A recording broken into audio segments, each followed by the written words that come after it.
peminat BIPA itu di Korea ya itu sangat tinggi sekali begitu. Ya, terbukti di Korea itu setiap semester ya itu bisa 800 pembelajar yang mendaftar di Atase Pendidikan dan Kebudayaan Indonesia. Dan di kampus saya itu peminatnya itu ya hampir per semester itu karena kalau di universitas kan mendapat gelar sarjana bahasa Indonesia begitu ya. Itu yang mendaftar itu hampir 300 siswa untuk mendaftar di kampus saya, tapi yang diterima hanya 30 siswa saja per semesternya per tahunnya begitu. Jadi antusiasnya sangat luar biasa sekali itu untuk ingin belajar bahasa Indonesia itu gitu Mbak Nabila. Kenapa mereka begitu antusias ingin belajar bahasa Indonesia?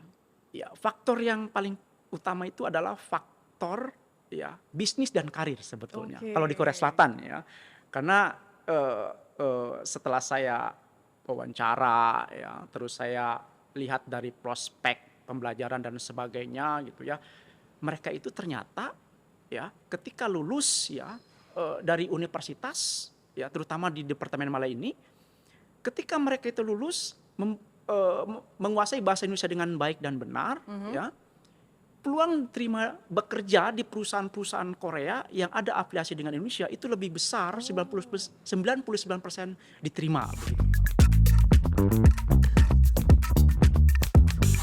Halo Sobat Antara, ketemu lagi di podcast Antara Close Up bersama saya Nabila Karisti. Sobat Antara, seperti kita ketahui bahwa bahasa Indonesia kini telah menjadi bahasa resmi untuk digunakan dalam konferensi umum di UNESCO. Tentu ini menjadi lompatan besar bagi negara kita untuk memperkuat diplomasi budaya kepada negara-negara di dunia. Dan kita ingin mengetahui seberapa masif sebetulnya bahasa Indonesia diminati oleh warga negara asing. Untuk itu hari ini kita mengundang secara khusus pengajar bahasa Indonesia untuk penutur asing, yaitu adalah Mas Agus Sulaiman. Mas Agus, gimana kabarnya, sehat? Alhamdulillah sehat Mbak Nabila. Mas Agus ini adalah pengajar bahasa Indonesia untuk penutur asing Ya, betul Korea, sekali. betul ya Mas ya? Ya, di Korea betul. Oke, sejak kapan itu Mas ngajar di Korea? Saya mengajar di Korea itu sejak tahun 2022 Mbak Nabila. Ya. Oke. Di 2022 berarti awal mula Mas Agus menjadi pengajar BIPA atau seperti apa? Pertama kali saya mengajar BIPA itu ya di tahun 2020 ya. Kebetulan waktu itu di Pas COVID berarti ya Mas ya? pas COVID ya. Kebetulan di kampus saya ya, tempat saya mengajar di Tangerang ya, Universitas Muhammadiyah Tangerang itu mengadakan program BIPA ya. Jadi menyaring mahasiswa-mahasiswa asing untuk belajar di Universitas Muhammadiyah Tangerang. Oke, nah sebelum kita melangkah lebih jauh, BIPA itu apa sih Mas Agus? Jadi BIPA itu adalah singkatan dari bahasa Indonesia untuk penutur asing ya, atau bagi penutur asing ya. Betul. Program ini dirancang khusus untuk ya pembelajar asing yang tidak menggunakan bahasa Indonesia sebagai bahasa ibu atau bahasa pertamanya. Jadi bahasa Indonesia jadi bahasa keduanya begitu Betul ya? sekali, betul sekali. Gitu. Dan berarti warga negara asing yang tinggal di Indonesia atau misalnya turut juga ada penutur asing dari luar negeri juga? Ya. Bisa dari warga negara asing yang tinggal di Indonesia ya, ataupun warga negara asing yang memang tinggal di luar negeri begitu ya. Artinya warga negara asing yang tinggal di Indonesia itu ya, mereka itu mungkin ya sebagai pekerja ya, atau kemudian juga sebagai mahasiswa juga ada yang untuk kuliah di Indonesia begitu. ada nggak yang sekadar berwisata kemudian tertarik ingin belajar bahasa Indonesia dan akhirnya ambil program BIPA? Iya, itu juga ada ya. Biasanya mereka itu mengambil itu ketika kelas-kelas summer class ya, ketika mahasiswa sudah selesai perkuliahan ya, mereka mengambil kelas-kelas summer class itu untuk mendalami bahasa Indonesia. Tujuan mereka itu untuk berwisata ke Indonesia begitu. Oke, untuk pengajarnya sendiri Mas, tadi kan kita sudah sedikit membahas mengenai pembelajarnya ternyata mahasiswa asing, kemudian mereka yang punya urusan bisnis begitu ya dengan Indonesia. Benar. Dan untuk pengajarnya sendiri kira-kira ini siapa saja nih Mas, pengajar BIPA? Untuk menjadi seorang pengajar BIPA ya, di samping background latar belakangnya harus dari ilmu pendidikan bahasa ya, atau bahasa-bahasa lain ya, Dia juga harus mempunyai kemampuan dalam mengajar ya. Dibuktikan Oke. dengan sertifikat pengajaran ya. Mhm mhm. Sertifikat itu bisa didapatkan dari pelatihan-pelatihan Mhm yang mhm. dilakukan oleh Badan Bahasa Mhm. ya, ataupun organisasi-organisasi kebipaan begitu. Mmm. Sehingga dia minimal mampu mengajar ya sesuai dengan metode-metode pengajaran BIPA begitu. Oke, berarti kompetensi apa saja nih yang diperlukan untuk mereka yang ingin menjadi pengajar BIPA? Ya. Kompetensi yang diperlukan untuk pengajar BIPA ya, karena BIPA itu ada BIPA mandiri ya, ada dari institusi atau lembaga begitu. Jadi yang paling dibutuhkan itulah kompetensi pedagogik sebetulnya. Pedagogik itu ya kemampuan dia dalam Mengajar begitu ya? mengajar ya sesuai dengan latar belakang background pendidikannya Mhm. begitu ya. Terus yang kedua juga dia harus dibuktikan dengan kemampuan mengembangkan bahan ajar ya, terutama bahan Mmm. ajar yang akan diajarkan oleh pembelajar asing gitu Mhm ya. mhm. Sehingga pembelajar asing itu ya tertarik dan juga mudah mempelajari bahasa Indonesia dengan Mhm baik mhm. begitu. Selain tadi pedagogik atau kemampuan mengajar, kemudian kemampuan untuk bisa menerangkan lebih dalam lagi begitu ya, ada kemampuan lain nggak, Mas? Ya, kemampuan lain itu ya mungkin kemampuan bahasa ya, bahasa kedua ya, mungkin minimal dia harus menguasai bahasa Inggris lah ya sebagai pengantarnya begitu. Ketika dia mengajar di BIPA kelas awal, itu Mhm sangat mhm. diperlukan sekali gitu. Atau mungkin diperlukan juga bisa menguasai bahasa sasaran, siapa pembelajarnya, dari Mmm, negara mhm mana pembelajar itu. mhm Misalnya mhm. dari Korea Selatan misalnya Mhm pembelajarnya. mhm. Nah, minimal dia itu bisa menguasai selain bahasa Inggris juga bahasa Korea gitu. Oke, berarti, untuk BIPA ini tadi selain Mhm, kemampuan berbahasa asing juga iya, diperlukan ya, tidak hanya bahasa Indonesianya begitu. iya, Ada tidak kemampuan, berdiplomasi? Karena kan, bicara mengenai BIPA ini sendiri mungkin mhm, ada masyarakat asing yang sebenarnya tertarik untuk mhm, mengetahui lebih banyak, lebih mhm, dalam soal kebudayaan Indonesia misalnya, dan akhirnya, mereka para pengajarnya ini diperlukan untuk bisa mengetahui sejarah Indonesia atau bahkan misalnya sejarah bahasa Indonesia itu ada, mungkin hikayat-hikayat yang ada itu seperti apa, iya. Mas? Sebetulnya untuk menjadi seorang pengajar BIPA itu ya selain kemampuan berbahasa Indonesianya baik dan benar ya, diperlukan juga kemampuan-kemampuan yang lain misalnya dalam bidang bahasa ya, bidang seni dan budaya Indonesia. Karena untuk mengajar BIPA itu selain kita mengajarkan bahasa Indonesia kepada pembelajar asing, kita juga mengajarkan seni dan budaya kepada mereka. Jadi Sehingga turut mereka menyelipkan itu ya? ya di bahan ajar itu sudah ada gitu. Tapi karena konten dari teks atau bahan ajar itu Mhm, kurang dalam penyajian seni dan mhm budaya, mhm. maka seorang pembelajar itu bisa memasukkan atau menampilkan ya sejarah tentang Indonesia, budaya Indonesia, seni Indonesia, dan juga mungkin gastronomi Indonesia gitu, sehingga mereka mencintai Indonesia begitu. Oke, untuk program BIPA sendiri ini Mhm. diselenggarakan di mana saja sih, Mas? Apakah misalnya turut ada di sekolah internasional, selain misalnya di KBRI Ya, begitu? oke. Sebetulnya untuk penyelenggaraan program BIPA ini ya, yang pertama itu mungkin lembaga pendidikan.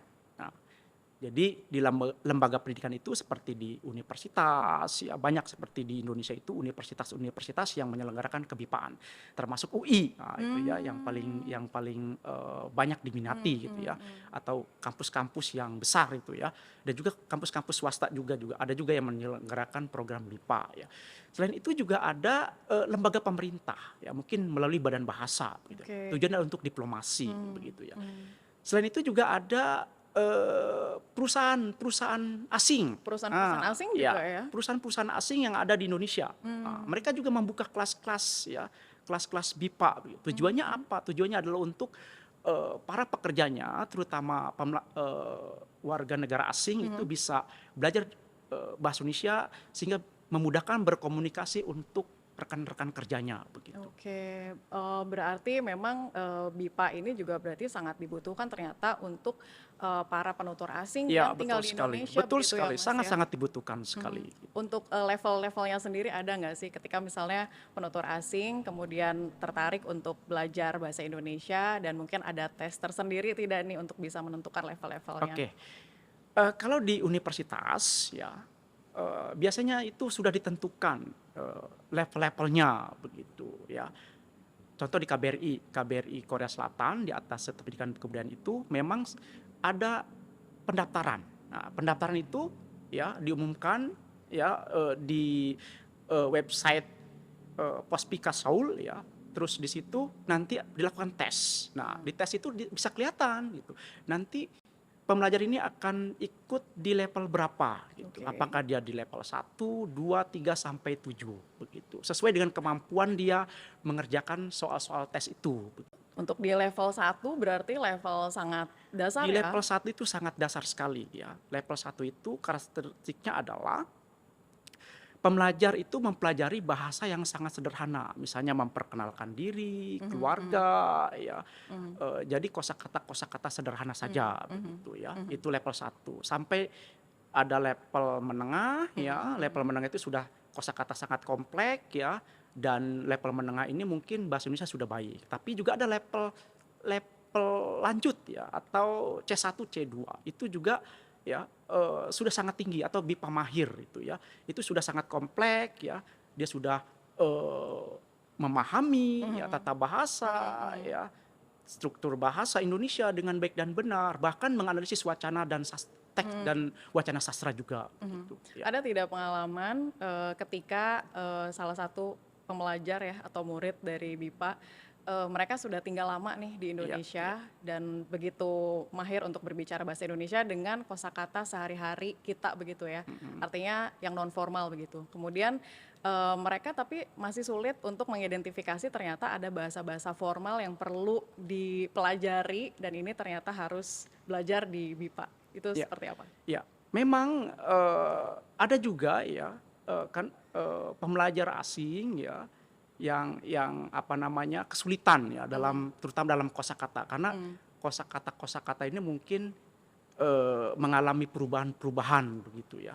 Nah, seperti mereka belajar bahasa formal begitu Mmm, di kelas gitu ya. Nah, ketika mereka itu terjun langsung ke masyarakat ya, biasanya mereka memberikan salam misalnya ya. Seharusnya terima kasih, ada yang bilang makasih. Nah, itu iya, jadi mereka bingung, aduh ini bahasa mhm, apa ini? mhm, Mereka mempelajari di kelas formal itu misalnya bapak, ibu, tapi ada juga yang manggilnya mbak. iya, Nah, itu juga menjadi mereka merasa bingung. Nah, disitulah penting sekali mereka itu untuk mempelajari bahasa yang resmi dengan tidak resmi. Kalau mhm, memang mereka itu dibutuhkan untuk tinggal lama di Indonesia, mhm, mhm, begitu. mhm. Itu Mbak Nabila, begitu. Tapi turut dia, apa ya, praktik keluar juga nggak sih Mas untuk mengetahui kondisi terkini atau mungkin berkomunikasi langsung begitu dengan warga lokal, seperti apa? Di KBRI Korea Selatan itu diadakan kelas offline weekend. Nah, di Oke, situ difasilitasi mereka itu selain langsung ngobrol dengan orang mhm, Indonesia mhm, ya, diajarkan juga seni dan budaya. Mereka belajar membatik ya, mereka belajar seni musik ya, gamelan, angklung ya. Jadi mereka itu tersalurkan ketika mereka itu ingin berkomunikasi dengan warga negara Indonesia begitu. mhm, Kebetulan saya juga bertugas di Hankook University of Foreign mhm, Studies ya, dan juga saya mengajar ya di pasca sarjana di Hankook University mhm. di Departemen Asian Studies ya. Itu tingkat tinggi, BIPA mahir, itu dia Oh, mempelajari sastra, sastra mhm, Indonesia, mhm, budaya mhm, Indonesia mhm, ya. Mereka sudah bisa membuat puisi, membuat cerita mhm. pendek ya.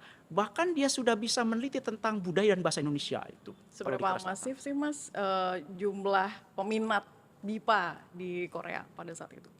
Oh, peminat BIPA itu di Korea ya, itu sangat tinggi sekali begitu ya. Terbukti di Korea itu setiap semester ya, itu bisa 800 pembelajar yang mendaftar di Atasnya Pendidikan dan Kebudayaan Indonesia. Mmm, Dan di kampus saya itu peminatnya itu ya hampir per semester itu, karena kalau di universitas kan mendapat gelar sarjana bahasa Indonesia begitu ya. Itu yang mendaftar itu hampir 300 siswa untuk mendaftar di kampus saya, tapi yang diterima hanya 30 siswa saja per semesternya, per tahunnya begitu. mhm, Jadi antusiasnya sangat luar biasa sekali itu untuk mhm, mhm. ingin belajar bahasa Indonesia itu gitu Mbak Nabila. Kenapa mereka begitu antusias ingin belajar bahasa Indonesia? Ya, faktor yang paling utama itu adalah faktor ya bisnis dan karir sebetulnya. Oke. Kalau di Korea Selatan ya. Karena setelah saya wawancara ya, terus saya lihat dari prospek pembelajaran dan sebagainya gitu ya, mereka itu ternyata ya ketika lulus ya dari universitas ya, terutama di Departemen Malay ini, ketika mereka itu lulus menguasai bahasa Indonesia dengan baik dan benar ya, peluang terima bekerja di perusahaan-perusahaan Korea yang ada afiliasi dengan Indonesia itu lebih besar, 99% diterima begitu Mbak.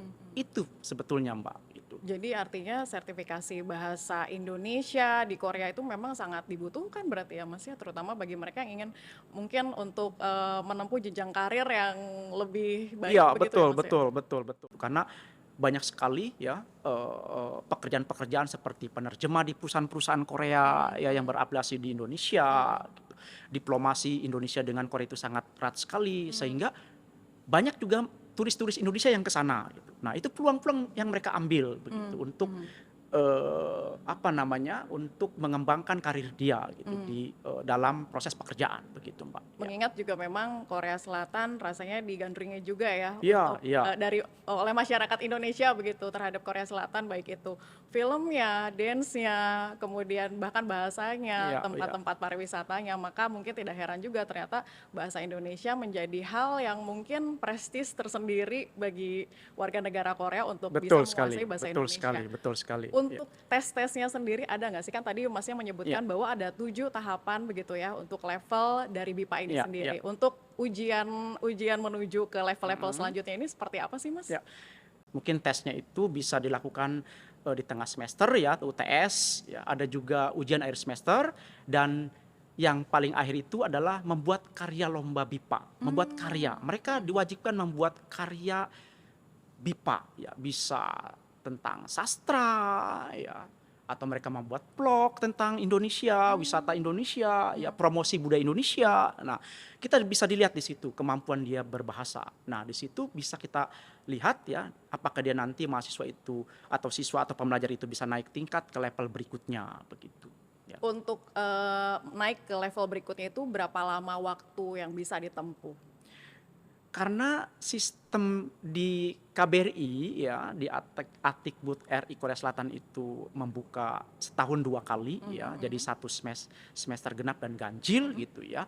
Jadi waktunya untuk naik ke level itu mungkin setiap 1 semester sekali begitu ya. Jadi dalam 1 tahun itu mereka bisa menempuh ya, kalau ingin lulus sampai ke BIPA 7 mungkin dia harus memerlukan waktu selama 7 semester, 7 semester ya, berarti untuk lulus ke BIPA level mahir. Oke, berarti sekira hampir 4 tahun ya Hampir Mas 4 ya? tahun, betul sekali, hampir 4 tahun ya. Dan untuk ujian akhir pada saat di level 7 ini seperti apa? Bahwa penutur asing tersebut benar-benar dikatakan mahir dan seperti native-nya Indonesia begitulah. Oke. Biasanya ya setelah disaring ya dari pertama ya. Nah, untuk lulus di level mahir ini biasanya siswa harus mengikuti 16 kali pertemuan memang ya itu. Terus yang kedua, siswa bisa mengerjakan tugas-tugas yang diberikan oleh gurunya ya. Dan yang terakhir itu dia harus bisa menciptakan minimal itu karya BIPA. Begitu. Tapi karya BIPA-nya yang tidak sederhana itu ya.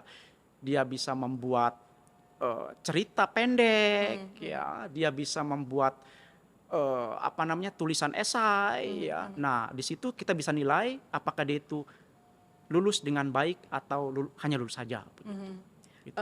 Kemampuan berbahasa itu kan sebetulnya adalah bagaimana kita berpraktik ya Mas ya setiap hari secara aktif, secara pasif begitu. Ada tidak di antara mereka yang mungkin sudah naik di level tinggi tapi karena misalnya jarang lagi ngomong begitu akhirnya ngambil program BIPA lagi dan ulang lagi misalnya? Oke. Sebetulnya ya kebanyakan yang saya lihat itu memang saya analisis ya dari motivasi gitu. Ketika saya mengajar itu rata-rata memang mereka itu sebetulnya ada juga beberapa yang guru bahasa Indonesia begitu. Ada juga profesor bahasa Indonesia juga gitu ya. Tapi penutur asing. Penutur asing, warga negara Korea begitu. Dia mengambil BIPA saya tanya kenapa mengambil ini? Saya ingin mengetahui kemampuan bahasa saya itu terutama dalam bidang-bidang yang sangat tinggi ya. Mengasah lagi begitu. Artinya dengan ikut belajar BIPA itu dia bisa mengupgrade kemampuan bahasanya begitu. Nah itu rata-rata karena saya mengajar di BIPA level tinggi ya. Jadi rata-rata mereka itu adalah profesional begitu dalam bidang bahasa Indonesia. Baik, tadi kan Mas juga sudah menyebutkan bahwa bahasa Indonesia ini menjadi bahasa kedua mereka ya Iya, iya. bagi penutur asing ini. Bagaimana kemudian pendekatan, metode khusus ataupun juga teknik untuk mengajar BIPA kepada para pembelajar ini? Karena kalau kita lihat, mungkin kita bandingkan mengajar bahasa Indonesia kepada orang Indonesia dengan mengajar bahasa Indonesia kepada orang asing ini pastinya akan berbeda. Iya, Seperti iya, apa? betul sekali. Nah, dalam mengajar BIPA itu memang ya ada teknik-teknik khusus ya yang dikembangkan oleh para pembelajar ya. Yang saya kembangkan itu mungkin banyak sekali saya menggunakan teknik-teknik audiovisual ya. Audiovisual ini saya menggunakan misalnya media ya, bisa video ya, bisa film ya atau vlog-vlog ya. Sehingga merangsang mereka untuk memahami ya, kemampuan 4 kebahasaan itu ya. Bagaimana dia mendengar tentang bahasa Indonesia, percakapan bahasa Indonesia karena pastinya karena dia itu native ya, misalnya orang Korea itu pasti akan berbeda Iya, dari fonologinya betul begitu betul ya. betul. Jadi saya menggunakan media-media itu begitu ya. Juga keterampilan-keterampilan menulis ya. Bagaimana saya mengajarkan media menggunakan cerita ya, bercerita tentang cerita-cerita rakyat Indonesia ya, sehingga menumbuhkan kemampuan dia dalam berbahasa begitu. Ya, itu. Tapi tetap untuk dialek masih masih agak sulit ya untuk membedakan seperti Ya, tadi ya, Indonesia ya, asli betul, dan betul. Itu kesulitan juga bagi orang Korea ya, apalagi kita ketahui ya, kalau orang Korea itu sangat sulit sekali mengucapkan lafal R, itu sangat sulit sekali ya. Dan juga ada perbedaan signifikan ya, terutama di huruf vokal ya. Kalau Indonesia kan huruf vokal kan ada 5 ya, ya. A, I, U, E, O. Kalau di Korea itu ada 11 huruf vokal, itu yang Oh, membedakan sangat sulit sekali gitu kan. iya Nah iya itu iya mungkin itu kesulitan-kesulitan dalam belajar bahasa. iya. Iya. Kedua, terutama bahasa Indonesia bagi penutur asing, terutama pembelajar dari Korea begitu. Jangankan bagi penutur asing, saya aja orang Indonesia ketika menempuh ujian bahasa Indonesia, pasti ujian bahasa Indonesia saya akan lebih jelek ibaratnya nilainya dibandingkan dengan matematika, bahasa Inggris. Ini memang bahasa Indonesia ini ternyata sesulit itu juga ya Mas ya. Iya, iya, betul sekali. Karena biasanya ya kita ada tes namanya tes UKBI ya. Nah, pernah juga di Indonesia itu ada ya orang asing ya ikut tes UKBI itu nilainya tertinggi sekali, kalau tidak salah itu warga negara dari Prancis itu dia tingkat mahir. Kok bisa dia? Ya, karena rata-rata saya lihat memang orang asing itu ya belajar bahasa Indonesia itu ya dia betul-betul mempelajari bagaimana strukturnya, ya, tata Grammarnya bahasanya, begitu ya? grammarnya gitu dengan sangat keras gitu. Iya Sehingga iya dia iya iya. seperti Indonesia itu banyak sekali di luar negeri itu. Wow, luar biasa. Tadi Mas Agus cerita bahwa mengawali karir sebagai pengajar BIPA Iya, kan di iya. 2020 ya Mas Iya, ya. iya. Ini artinya sekarang sudah 2025, sudah hampir setengah dekade nih Mas Betul, Agus betul. mengajar BIPA ya BIPA, untuk para ya. penutur asing ini. Iya, iya. Apa yang membuat Mas Agus tertarik pada profesi ini Mas? Padahal kan sebetulnya mungkin ketika Iya, pada iya, saat iya. menjadi mahasiswa pada saat itu tidak begitu populer juga mungkin Iya, iya, jurusan iya. BIPA ini sampai Iya, akhirnya sekarang Mas Agus tertarik jadi mendalami ya profesi BIPA ini. Seperti Iya. apa Mas? Kebetulan saya dari background latar pendidikan, ya, mulai dari S1 itu tentang pendidikan bahasa dan sastra Indonesia, ya, S2-nya tentang pendidikan bahasa Indonesia, dan juga S3-nya tentang bahasa Indonesia juga, ya. Nah, di situ saya mungkin mendapat kesempatan begitu mengajarkan kepada kolega saya gitu, ya. Karena di kelas itu waktu itu di kelas itu ada orang asing, ya, dia ingin belajar bahasa Indonesia dengan baik, ya, yang dari Korea itu ya, dari BUP kalau nggak salah itu ya. Jadi di situ saya ketertarikan, ya, ketika saya mengajarkan itu bahasa Indonesia kepada penutur asing, mereka menguasai, saya sangat senang sekali gitu, sangat bahagia sekali begitu. Ya. Dari cerita dan pengalaman Mas Agus, ada tidak membuat para calon pengajar atau mungkin para mereka lulusan sastra dan bahasa yang akhirnya tertarik juga nih untuk mendalami profesi BIPA ini? Ya, karena sebetulnya ya profesi BIPA ya itu sebetulnya sangat menjanjikan sekali begitu. Ya. Kenapa sangat menjanjikan sekali gitu? Karena profesi BIPA ini ya pengajar asing ini ya banyak sebetulnya peluang yang didapatkan begitu ya. Terutama ya dari penghasilan ya. Nah, jurusan sastra ya, sastra Indonesia ya yang berhubungan dengan keindonesiaan sebetulnya itu banyak peluang sekali untuk menjadi BIPA. Tapi dengan cara ya itu mengikuti berbagai kompetensi tentang kebipaan ya, mengikuti workshop dan sebagainya ya. Di situ peluang-peluang nanti akan ada jejaring maksudnya ya. Sesama peserta workshop untuk memberikan bagaimana peluang-peluang menjadi pengajar BIPA. Kesempatan-kesempatan apa sih yang bisa didapatkan ketika menjadi pengajar BIPA? Selain mungkin mengajar di KBRI ya, ke luar negeri begitu ya? Yang pertama itu kesempatan jejaring internasional sebetulnya. Dengan mengajar BIPA ya, kita akan mengenal banyak sekali pembelajar-pembelajar dari berbagai negara. Nah, di situ kita akan mendapatkan jejaring internasional begitu ya.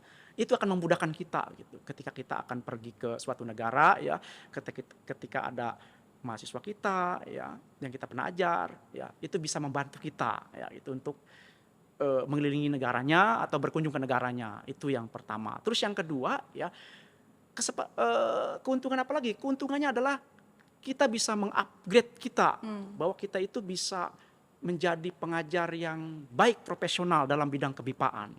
Itu mungkin Mbak ya. Kalau tadi kan Mas Agus cerita bahwa Mas Agus pernah mengajar di Korea, ya artinya kan berarti ada namanya hubungan antara pemerintah Korea dan Indonesia. Apa kemudian dengan hadirnya BIPA, program BIPA yang ada di sana dengan urusan-urusan yang kaitannya diplomasi ya antara Indonesia dan Korea? Baik. Diplomasi yang paling baik itu mungkin yang saya rasakan ya sebagai pengajar BIPA itu ya. Nah, termasuk untuk menginternasionalisasikan bahasa Indonesia itu dengan BIPA begitu. Karena BIPA itu efektif sekali. Karena pembelajar itu ketika dia menguasai bahasa Indonesia dengan baik dan benar, maka dia akan menjadi native di negara-negaranya begitu. Dia akan mengajarkan ke kolega-koleganya begitu. Sehingga bahasa Indonesia itu akan tumbuh dan bertumbuh menjadi bahasa internasional begitu. Dan tidak hanya aspek bahasa juga mungkin ada keterampilan ataupun juga pelajaran yang kaitannya dengan seni dan budaya Indonesia juga yang mungkin bisa diselipkan ya selama mengajar bahasa Indonesia. Betul sekali Mbak Nabila ya. Karena dalam bahan ajar itu kan terbatas tentang seni dan budaya gitu ya. Makanya di situ ya sebagai seorang pengajar ya terutama pengajar BIPA kita harus bisa menghadirkan ya materi-materi tentang seni dan budaya ya. Bisa langsung offline, kalau di KBRI itu biasanya ada kegiatan offline ya. Kita buat khusus untuk pengajaran seni dan budaya. Bukan saja bahasanya tapi dari seni dan budaya dan juga dari masakannya atau gastronominya. Betul. Banyak sekali sebetulnya yang bisa dikulik ya dari seni dan budaya Indonesia ini. Dan tentunya seperti tadi Mas katakan ada gastronomi atau kulinernya, bahkan mungkin hikayat-hikayat atau legenda yang ada. Selain juga sejarah pahlawan, bahkan tempat-tempat yang mungkin menjadi tempat wisata yang begitu ramai sekarang. Dan pastinya ada nilai sejarah dan sisi seni dan budaya di dalamnya ya Mas ya. Harapannya juga dengan lembaga BIPA ini akan terus berjalan, berkembang ya Mas ya ke depannya. Dan tentunya ini bisa menjadi kunci untuk membuka pintu bagaimana Indonesia bisa memperkenalkan lebih dalam lagi, lebih luas lagi tentang seni dan budaya Indonesia. Dan tentunya juga ini bisa menjadi permintaan guru terhadap bahasa Indonesia juga harapannya semakin meningkat ya, dengan jumlah penutur asing yang tentunya membutuhkan bahasa Indonesia tadi. Terima kasih banyak Mas Agus sekali lagi. Dan sama-sama Mbak Nabila. Dan terima kasih juga Sobat Antara telah menyaksikan podcast Antara Close Up hari ini.